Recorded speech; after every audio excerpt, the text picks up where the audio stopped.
Hi guys, my name is Nonima Tigela. Welcome to my YouTube channel. So today, this morning on the 28th, I thought let me bring you this news. Shadrack Sibiya, of course, he will always be on our. We'll talk about him.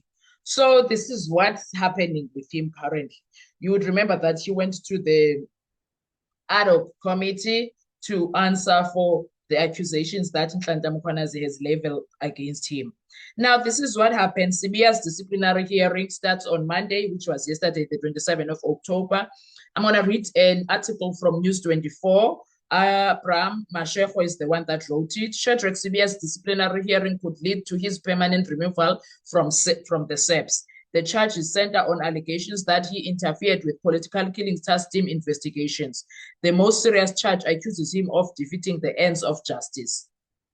The disciplinary hearing into allegations of misconduct against suspended Deputy Police Commissioner Shadrack Sibiya is expected to start Monday, the 27th. The hearing, which is expected to last 5 days, is being held at the Pretoria West Police Training College. The police have appointed senior counsel to chair the process. A source close to the preparation said former Free State Police Deputy Commissioner Major General Moses Makubo is expected to lead evidence against Sibiya.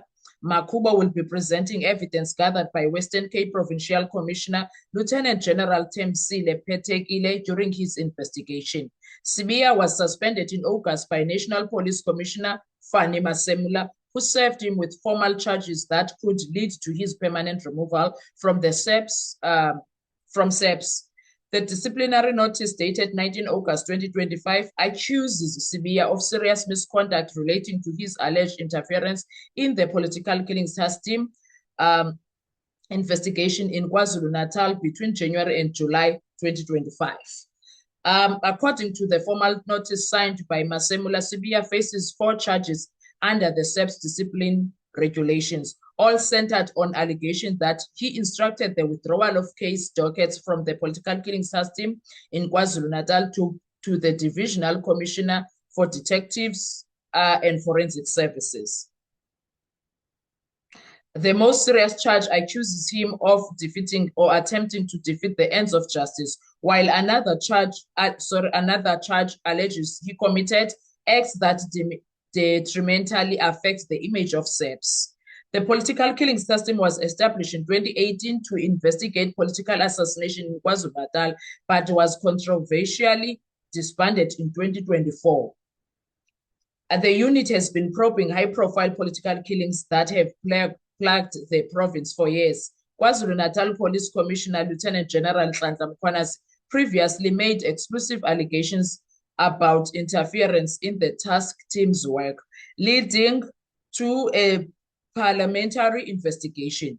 In testimony before Parliament's ad hoc committee this month, Sibiya defended his actions, saying he acted on the instructions of Masemula as per the instruction letter from his office. So that's what we are dealing with currently. You know what, guys? There's a lot of things that Sibiya is going through. And I think for years, he's been doing these things according to what's on the news. He's been in court for the Zimbabwe rendition. There was allegedly so much evidence, but somehow, something happened, and then he ended up not being the one that was found guilty, but someone else who's junior to him. I don't know what's going to happen with him, but all I can say is that at this point, if he's going to have those allegations, not only is he going to get fired from SAPS, in my view, suspension, firing is not the only thing that might happen to him. But if there is a charge of defeating the ends of justice, that means he will get arrested. As soon there is something that can be proven in court of law that he obstructed justice, because if it is found out that Sibiya, for instance, if Nhlanhla Mkhwanazi and team can investigate and find out that Sibiya has something to do with the obstruction of justice when it comes to the Senzo Meyiwa case, and then now the political killings task team, and then now the KT Molefe dockets, the Ahmad Swart, all of those things, Ket Matlala, all of those, if also the Ket Matlala allegations that when he got the tender, he started giving money to Shadrack Sibiya, and that Shadrack Sibiya and Sinona started helped him to get the contract, then that means both of them, they could be going down and they will be arrested. They will be looking at about 15 years imprisonment, depending on the schedule of the crime and also depending on being the men of the batch, especially with the experience that they have and the level where they are. Do you understand? I don't think they are ready for that. I don't think they understand that. I think because everyone, perhaps according to Sibiya, do you remember there was an interview that he did and he said, I'm not the only person that is doing something wrong. He was alleging to that. So those things alone, they are problematic. Those things alone, they are problematic. So I'm waiting to see what's going to happen because they say here in News 24 article that this is going to last about 5 days, meaning Monday the 27th, Tuesday the 28th, Wednesday the 29th, Thursday the 30th, the 30th, Friday the 31st, then Saturday, okay, we're starting November. So that means Sibiya is in for a big shock that mentally he is not prepared for, in my view. Mentally, this guy is really not prepared for what's happening and what's going to happen to him. He is really not taking things in as he should, in my view. I think he is taking everything light, and also because before he had won, I think he thinks he is going to win again. One thing that I think they are all missing out on is that if these things have been decided in heaven, it's done. There's nothing that they can do about it, no matter how much they try. Someone is going to go down. People are going to go down. Be it it's for the Senzo Mewa case, be it it's for Ahmad Swart, be it it's for Babita, what, be it it's for whoever else that has died a senseless death. If the time has come for them to pay, and also mind you, Babita and Ahmad Swart, they died after 2020, I think, and also DJ Sambat, DJ Fentos, all of those people that died. Some people you is not the type of being killed and then nothing happens. Some people things happen fast, some it takes longer, but something will happen. Some you do it now and then something will happen to you soon. So if that is the case, these people are going to go down, whether they like it or not. Prison is going to be their next home. So we are going to see what's going to happen when it comes to Sibiya. I don't know what I see his hope, but I remember him when they were doing the raid at his house, he did an interview where he started saying, no, my brothers have turned against me, as if they were committing crimes together. So now why are they doing this? He was a Joseph. He even said he feels like Joseph, his brothers have turned against him. He believes he's innocent, guys. Sibiya believes that he's innocent and people are just coming for him. So I don't know. We will see what's going to happen with him when it comes to all of this.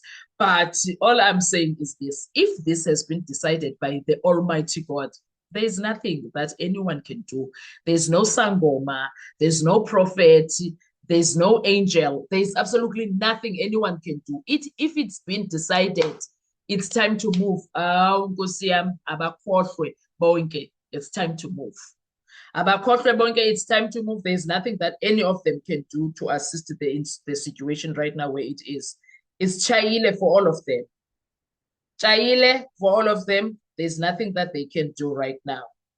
Do you understand? So the matter is there, and we are yet to see what's going to happen with all of this. Because there's a lot of things that he said. Let me see what happened when he was in parliament. What did he say when he was in parliament? Because there was a lot of things that he said. Maybe some of those things will, during his testimony, Sibiya said that while he has had conversation with Mokgotsi, it's not like they are friends. They are not close with each other. He doesn't have his number, but many times he is the one who calls. With regard with Matlala, Sibiya said he didn't have a relationship with him and that he just got to know him as a stakeholder and a service provider. they were not friends, but at the same time, he was getting to know him. He was not someone that he was really close to. It was just that the beginning of getting to know each other more. The interactions between him and Matlala are just very, very limited. And then he also talked about the political killings task team. He's aware of the political killings task team, but that when he look at the political task team as a task team mainly focused on KZN, it is a cause for concern, because when one looks at the political killings task team and the work that must happen, he can tell that they have other political killings throughout the country not being attended to by the political killings task team. Like he was saying a lot of things. Sibiya said also, according to Masemula, it was not a formal unit, and that he was therefore of the view that Masemula did not see the task team as a permanent structure. So you see, those things are gonna get him in trouble. They're going to get him in trouble. I don't know how he's gonna get out of this one, but let's wait and see what's going to happen. What are your thoughts when it comes to this? Let's talk in the comment section. Do you think Sibiya is only going to get a slap in his face and be fired? I mean, get a suspended or be removed at SEPS permanently and be jailed for it? Get arrested for it. What are your thoughts? Drop your comments on the comment section. I want to hear what are you thinking. Thank you so much. I'll see you on our next video. Enjoy your day. Bye-bye.